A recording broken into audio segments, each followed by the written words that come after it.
Benarkah ilmu hikmah para dukun sakti yang kebal senjata tajam dan punya tenaga dalam? Jemaah sekalian, ini termasuk tipu daya para dukun dengan mengklaim bahwa sihir dan perdukunan mereka sebagai ilmu hikmah. Ini termasuk tipu daya. Tidak ada dalam Islam ilmu hikmah seperti itu, tidak ada. Itu hanyalah tipu daya para dukun dan tukang sihir. Dan ini penyesatan terhadap umat. Karena seringkali juga mereka mengklaim itu ilmu Islam. Hikmah itu kan kata-kata dari Al-Quran dan hadis. Bahkan seringkali mereka mempraktekkan untuk bisa kebal senjata tajam dengan membaca ayat dan membaca doa. Dan mereka sebut itu ilmu hikmah. Padahal dalam Islam sama sekali tidak diajarkan seperti itu.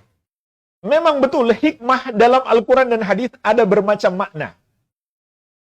Bisa berarti as-sunnah. Sebagaimana Allah kabarkan kepada kita di antara tugas Nabi sallallahu alaihi wasallam, wa yu'allimuhumul kitaba wal hikmah. Nabi Muhammad sallallahu alaihi wasallam mengajarkan kepada manusia Al-Qur'an dan hikmah. Apa arti hikmah di sini? As-sunnah, hadis-hadis beliau. Bukan ilmu kebal, bukan tenaga dalam, bukan ilmu perdukunan. Bukan kesaktian. Tapi hadis-hadis beliau sallallahu alaihi wasallam. Terkadang juga hikmah artinya adalah berdakwah dengan kelembutan dan tahu kapan harus keras.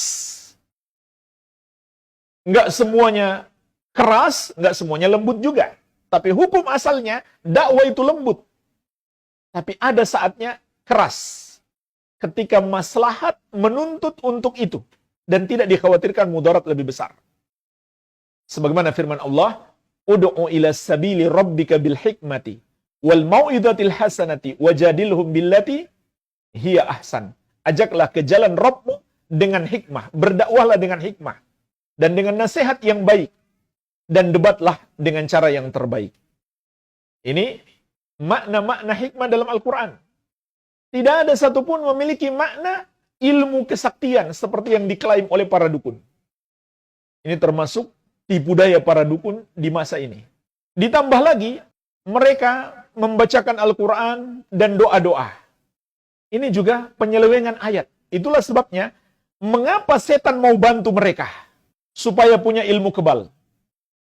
Itu ilmu kebal betulan atau hanya trik? Bisa jadi dua-duanya ada.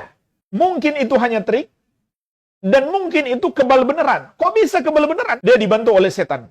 Entah gimana caranya setan membantunya. Yang jelas, setan datang membantunya karena dia telah menyelewengkan Al-Quran. Dan dia telah menjadi budak setan itu. Dan ini wajib kita yakini, adanya sihir. Adanya sihir dan perdukunan wajib kita yakini. Sesuatu yang hakiki dan bukan trik. Mungkin ada yang hanya trik. Tapi ada yang hakiki bukan trik, wajib kita yakini keberadaannya. Barang siapa tidak meyakini keberadaannya, itu bisa membatalkan Islam. Karena adanya sihir itu dikabarkan dalam Al-Quran. Wa ma kafara Sulaiman walakinna syayatina kafaru yu'allimuna an-nasa sihra. Nabi Sulaiman tidaklah kafir, melainkan yang kafir adalah setan-setan yang mengajarkan sihir kepada manusia.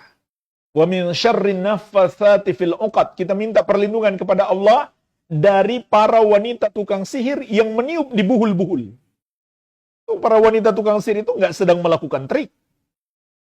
Dia menyakiti orang dari jarak jauh. Orangnya nggak tahu siapa yang menyakiti dia. Tahu kan? Santet. Dia menyakiti orang dari jarak jauh dengan cara meniup di buhul-buhul. Dan bahkan ini menimpa Rasulullah SAW. Sampai terbayang kepada Nabi SAW, sesuatu yang belum beliau lakukan, seakan beliau telah melakukannya. Ini ada dalam hadis-hadis Bukhari dan Muslim. Nggak boleh kita mengatakan sihir itu semuanya hanya trik. Ini nyata, fakta, ada. Sesuatu yang terjadi menimpakan bahaya kepada orang lain. Mungkin ada yang hanya trik saja, tapi faktanya yang nyata itu juga ada. Harus kita yakini keberadaannya. Iya. Jadi, kenapa setan-setan mau datang membantu mereka? Karena mereka menyelewengkan ayat.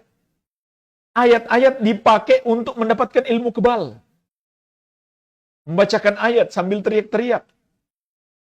Atau karena mereka telah menjadi budak setan, dan mereka mau melakukan apa yang diinginkan oleh setan.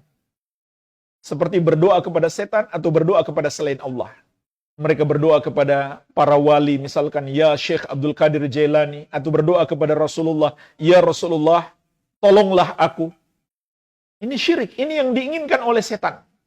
Maka setan pun datang membantu mereka. Sebagaimana kata Allah, wa may ya'shu an dzikrir rahmani nuqayyid lahu syaitan fahuwa lahu qarin.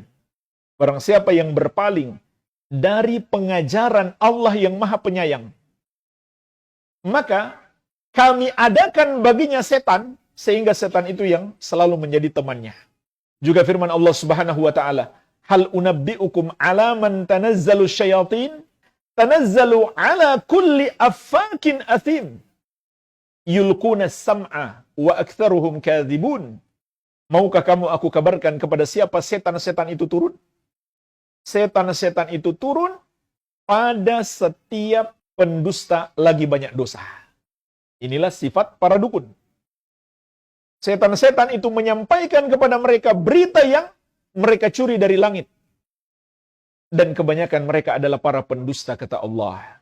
Makanya para dukun seringkali meramal tentang masa depan, dan terkadang betul ramalannya. Kenapa? Dapat berita yang dicuri oleh setan-setan dari pembicaraan malaikat.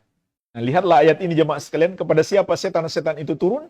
Kepada setiap pendusta lagi banyak dosa. Kepada setiap budak-budak setan. Apapun yang diinginkan oleh setan dari kalangan jin, maka itu yang mereka lakukan. Sehingga mereka dibantu oleh setan, maka mereka pun punya kesaktian. Itu yang mereka klaim sebagai ilmu hikmah. Ada juga yang mengklaim itu sebagai karomah. Karomah enggak seperti itu. Karomah itu adalah amrun khariqun lil adah yujrihillahu ala yadi awliyaihi azza wa jalla. Definisi karomah itu adalah sesuatu yang luar biasa, di luar kemampuan manusia, yang Allah perjalankan pada diri para walinya. Jadi, Allah yang perjalankan, bukan dia yang punya kesaktian, sehingga kapan saja dia inginkan mau pertontonkan kesaktiannya bisa. Nggak seperti itu karomah. Yakinlah itu adalah sihir dan perdukunan, bukan karomah. Itu permainan setan. Seperti ilmu kebal dan tenaga dalam. Itu kan kapan saja mereka inginkan bisa kan? Bahkan mereka sering menjadikan itu sebagai ajang adu kesaktian. Menantang-nantang orang, ayo adu kesaktian, adu ilmu kebal. Karomah nggak seperti itu. Karomah Allah yang perjalankan pada diri hambanya. Kalau seorang bisa menantang orang, memperlihatkan, mempertontonkan ilmu kebalnya, seakan-akan dia mengatur Allah kalau begitu. Dia pingin kapan ilmu kebalnya datang, langsung datang. Berarti seakan-akan dia mengatur Allah. Karena karomah itu dari Allah. Kalau dia mengklaim itu sebagai karomah.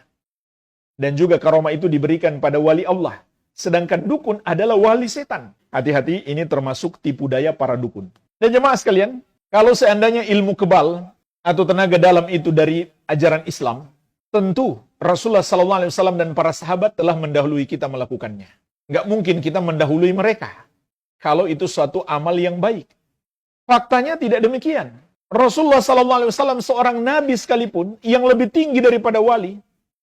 Kemudian para sahabat, para wali yang tingkatannya paling tinggi, mereka berperang dan terluka. Dan mereka mati syahid. Mereka punya pedang, bukan punya tenaga dalam. Punya tombak, punya panah. Mereka juga punya baju besi. Bukan punya ilmu kebal, baju besi yang mereka punya. Dan sahabat yang mulia Khalid bin Walid radhiyallahu anhu yang dijuluki dengan Saifullahil Maslul, pedang Allah yang terhunus. Ketika beliau wafat, orang yang memandikan jenazahnya menghitung di tubuhnya ada lebih dari 80 luka. Jadi beliau tidak pernah terkalahkan di medan tempur, bukan karena kebal senjata tajam, tapi karena kesabaran. terus bertahan sampai musuh kalah, sampai Allah memberikan pertolongan. Keahlian dan strategi perang, bukan karena ilmu kebal. Subhanallah. Ketika beliau wafat, orang yang memandikan jenazahnya menghitung lukanya lebih dari 80 luka. Semua dari arah depan. Nggak ada dari arah belakang. Dan beliau pernah di satu peperangan mematahkan 9 pedang. Maksudnya beliau pakai satu, patah ganti lagi yang lain. Bukan punya tenaga dalam. Kalau hari ini ada orang-orang yang mengklaim punya ilmu kebal dan tenaga dalam, bagusnya kita kirim ke Papua. Melawan teroris di sana. Ngapain dia diam-diam di sini? Punya ilmu kebal, punya tenaga dalam, kok diam-diam di sini? Sana ke Papua, lawan teroris. Atau ke Palestina, lawan Yahudi yang menzalimi umat Islam. Itu yang harusnya mereka lakukan. Bukan adu kesaktian di sini. Bukan bikin konten-konten YouTube saja. Pergi sana berjihad. Kalau betul-betul mereka kebal senjata tajam. Jadi ini termasuk tipu daya para dukun, menamakan sihir dan perdukunan itu sebagai ilmu hikmah. Baik.